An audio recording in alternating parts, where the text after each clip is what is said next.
नमस्कार आपण माने देखुचंदी ओडिशा न्यूज वीडियो। नमस्कार दर्शक बंधु, मिशन शक्ति रे कार्य करुवा स्वयं सहायक गोष्ठी को नहीं आसिला बड़ घोषणा। यही स्वयं सहायक गोष्ठी मानकर बैंक ऋण उपरे बड़ घोषणा करिसेंती सरकार। तेबे आसंतो देखिबा कोन रहिछि संपूर्ण अपडेटटी। हेले ता पूर्वरु वीडियो को लाइक करी चैनल को सब्सक्राइब करबा को बिल्कुल भी भूलिबे नहीं।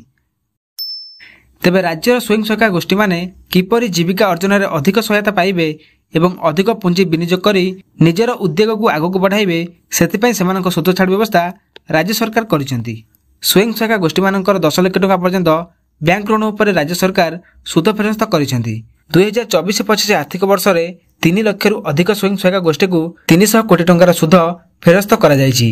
एही सुध फेरस्त व्यवस्था को नै मुख्यमंत्री कार्यालय पक्षरु घोषणा करा जायछि। महिला स्वयं सहायक गोष्ठी को गठित करबा, सेमानकु आर्थिक परिचालन रे तालीम देबा, प्रोत्साहित करबा आदि कार्यक्रम करा जाय थाए।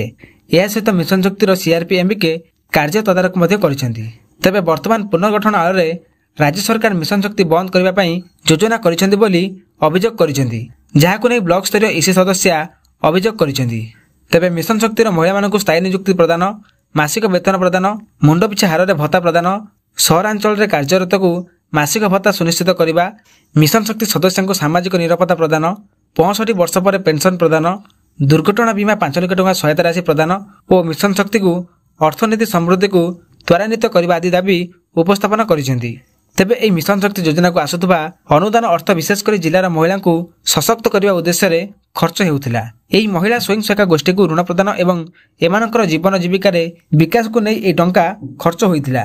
तेबे एई मिशन शक्ति को राज्य सरकार पक्षरु अणदेखा करुथबार अभियोग होइछि। एहाकु नै महिला मन रे असंतोष देखा। तेबे आपण माने केउ जिल्ला वीडियो देखुचंदी तळे हमको कमेंट करी निश्चित जणाइबे।